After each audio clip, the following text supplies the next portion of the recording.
Hello, beautiful people! Good morning! Tanaw na to og tamis ba gyud ni atong apple unya juicy ba? Sige tabangi ko niyo pamili. So mo ni siya organic ni siya mo nagtimailhan ninyo nga organic ayon. Wa gyud gibutang. Nara ni siya nitubo ra ni siya nya pagipasagdaan. Mao na ni siya wala gi-spray nothing. Wala gyud ni siya gibutang nga mga any chemical. So mao gyud ni siya ginatawag na fresh organic apple. Ug sa ato pa walay filter, non-filter kani siya. Kay medyo naa siya yung mga scaby man siya, di lang taning scaby kay mamili po tag dili kay scaby ato lang nang ihatag sa bird siguro ang may scaby. Darita nga side tanaw na to kung unsay mas okay kani kay medyo gwapa siya tanawa di ba?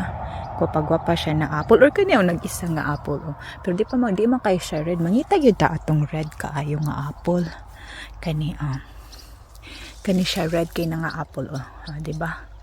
Okay, nya ato siyang trapuhan kay marag nag-uwan gahabi wala nag-uwan tanaw pero it's low clouds man no so ang clouds na bahala manghugas ani atong apple di ba tanawa basa siya so ato lang trapuhan karon ato na ning i-judge atong apple og juicy ba ni siya or og tamis.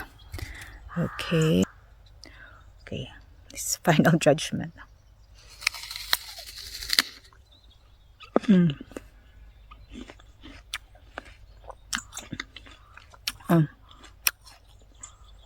Ba? Very juicy. Wala ko ingon kay ako ani pero very juicy gid siya niya. Tamis.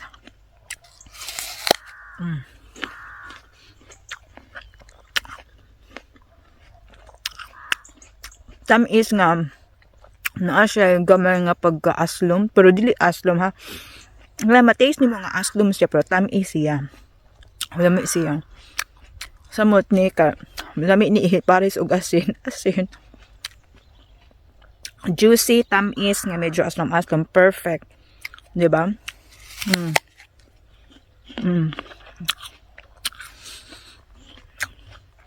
Masayang lang ni siya. Though ganahan ang mga birds ug ang wasp. Pero masayang siya ka daghan ra jud kay siya dili na mo maato og kaon.